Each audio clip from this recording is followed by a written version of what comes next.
I'm Amy Fetzer, Head of Research and Analysis for Footprint Media Group. We are the go-to resource for sustainability within food service.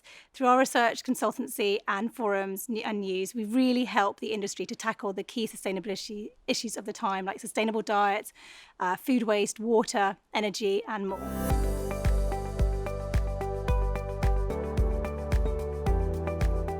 So I'm going to talk today about how we can use psychology and nudges to help people be healthier, because the key point is that people really want to be healthy.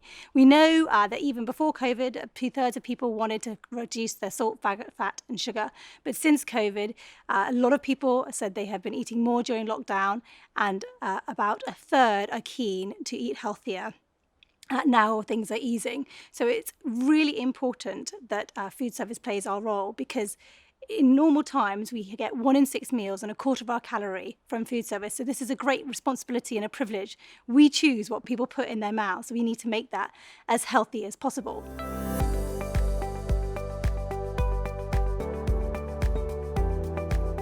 One of the key pieces that really came out in our research with the Compass customers, that they just wanted the default option to be healthier. So that everyday option, the lasagna, the fish and chips, the curries, the stock pots, they just wanted that to be as healthy as it possibly could be, so they could enjoy their favorites without worrying. So the ways to do this are obviously things like looking at the ingredients, reducing fat, sugar, salt, looking at upping the veg. That's a massive trend. Everybody wanted more vegetables.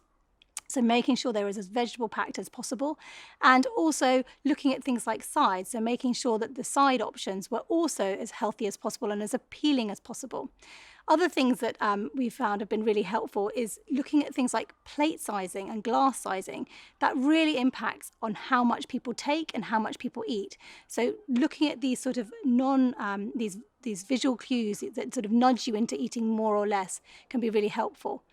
Portion sizing is also really important here, because no matter how healthy something is, if you eat way too much of it, it's still not going to be that good for you.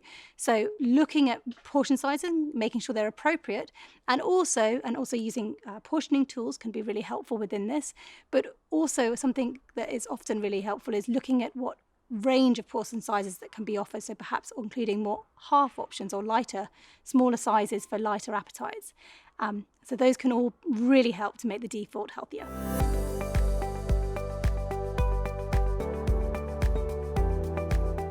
Another key issue about helping people be healthier is using placement and promotion and the layout of the restaurant. So we know that primacy has a massive impact, especially in the cantina environment. The dishes that you see first on the boards and on the menus, but also when you walk up to the counter, people are much more likely to take those. So make sure that those healthier options are there first. Also with things like drinks, and making sure that the low calorie or the water is right at the front of the counter. Making things just ever so slightly harder to get really makes a difference in terms of how many people will take them. Also, when you're looking at the menus, looking at the way that you describe things and the descriptors that are used are massively important in how much people choose those dishes and want them. So even just your little signage in front of a dish, if you don't have a full menu, just to describe something from being a beef stew to a Lancashire beef stew or a hearty beef stew or something, just a couple of descriptors can really change something from being ordinary to being much more appealing.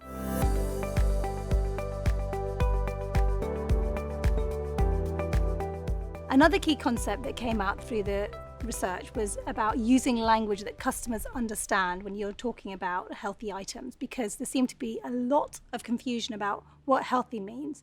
People found it a lot easier to tell you what unhealthy meant. They could tell you what junk food was, what things that were high in fat, sugar and salts, but they found it much more difficult to categorize what healthy foods were.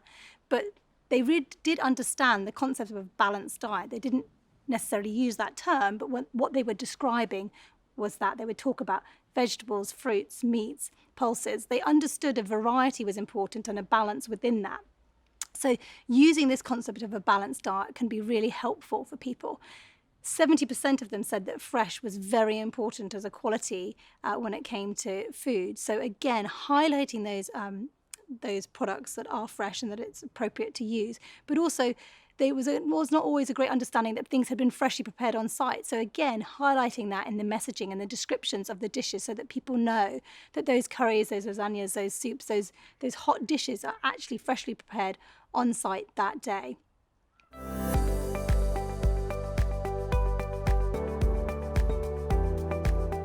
So when we talk to customers about labels, what labels help them to identify healthier foods, the traffic light labelling system that's used in retail had really good recognition.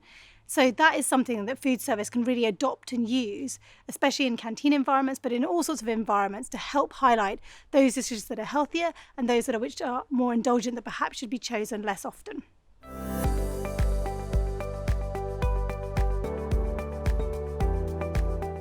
Another key issue, which I was absolutely thrilled to discover through the research, was there was a really high understanding of the link between the environment and food. People understood that the food choices they made had a big impact on the environment.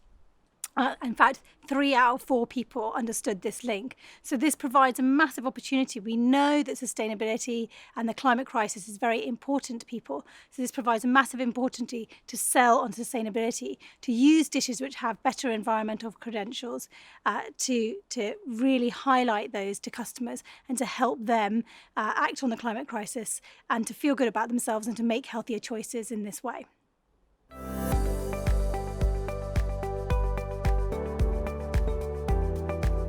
When you're communicating with customers, is to sell on well-being, not weight. And that's especially important given the COVID situation that we're in and how weight has such an impact on outcomes. But the key here was that 98% of people said that they were motivated by well-being in wanting to eat more healthily. So this is how we can, again, if we can link food to these feelings of positivity, of well-being, people will care more about feeling good, having energy, being able to play with their children, and good self-esteem. This is the kind of messaging that really resonates with people and will help them to choose healthier options, and it will make it more appealing for them.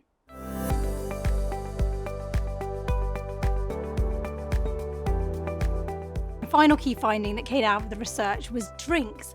Really important. 8 out of 10 people really think about health when they're choosing their drinks.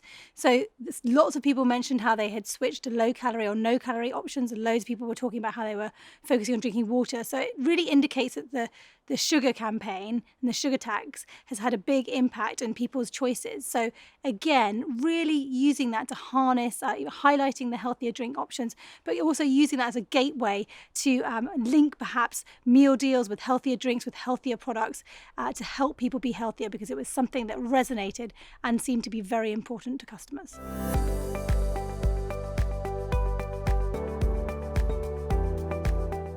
COVID-19 has shown us how important health is, and we in food service have a really key role in helping people to be healthy. It's really important to look at all the ways that we can to make, the default the healthiest option possible, to help people make healthier choices without it being difficult or making them feel like they're losing out, to harness all the amazing ingredients and lovely fresh colours and flavours, and to really make it appealing and attractive and easy for people to eat healthily.